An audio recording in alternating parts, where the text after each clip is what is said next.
I first saw Saba in the college canteen, sitting alone in the far corner like a forgotten poem. She had a worn-out notebook in her hands, her fingers tracing the edges of the pages as if they held the secrets of the universe. Her clothes were simple, a faded blue kurta and a dupatta that had seen better days. But her eyes, oh, her eyes sparkled with a light that no poverty could dim.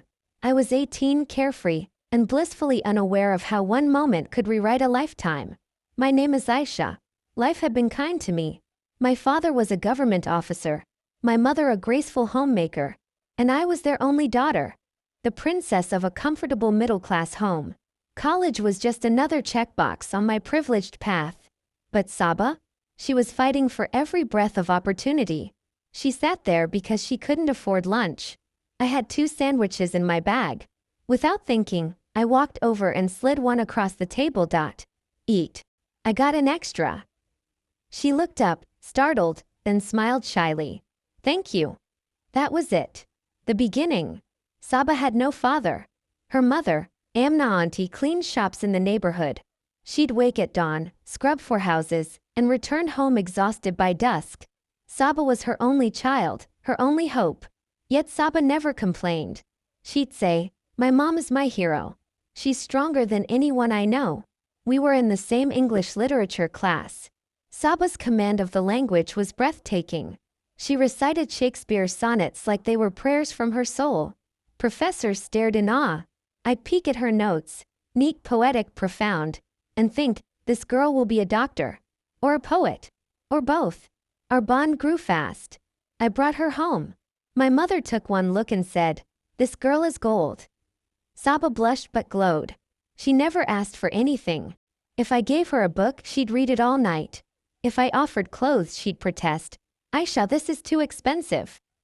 One evening, under the flickering tube light of her tiny rented room, she confessed her dream. "I want to be a doctor.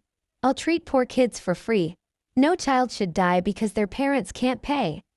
Her eyes burned with purpose. I hugged her. "You will, Saba. I believe in you."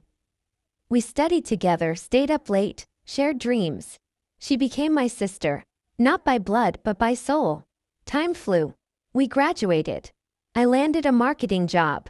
Saba won a scholarship to medical college. She was exhausted but radiant. Amna auntie's health was failing, diabetes, fatigue, but Saba never slowed. Then came my wedding. Umar was my cousin. Tall, educated, charming. Everyone called it a perfect match. The ceremony was grand. Lights, flowers, laughter. Saba was my bridesmaid. She wore a simple white sari, and when she stood beside me, she looked like an angel sent to bless the day. Umar saw her. I noticed.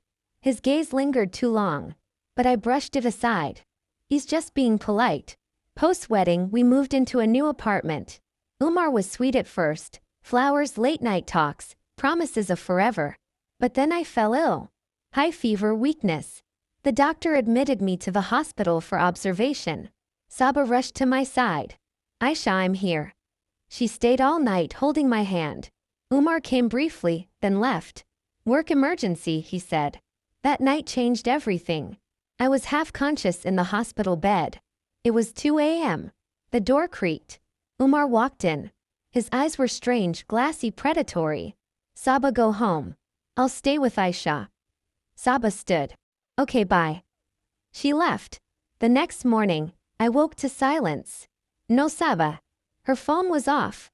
Amna auntie was hysterical. "Where's my daughter?" By evening, the police came. Saba had jumped into the river. They found her body downstream. Clutched in her rigid fingers was a crumpled note. "Ayesha, forgive me. I couldn't save your honor. I'm tainted now. I can't live.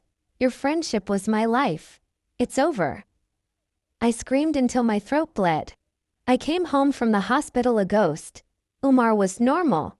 Smiling. Cooking breakfast. "Ayesha, you okay now?" I stared at him. My husband. My love. My monster. That night, I checked his phone. WhatsApp. Saba's number. Messages. "Saba. What you did was wrong." Umar. "You'll keep quiet." Saba. "I'll tell Ayesha." Umar. "Say a word and your mother dies." I dropped the phone. My world shattered. The next day, I went to the police. Filed a report. Umar was arrested. But there was no evidence.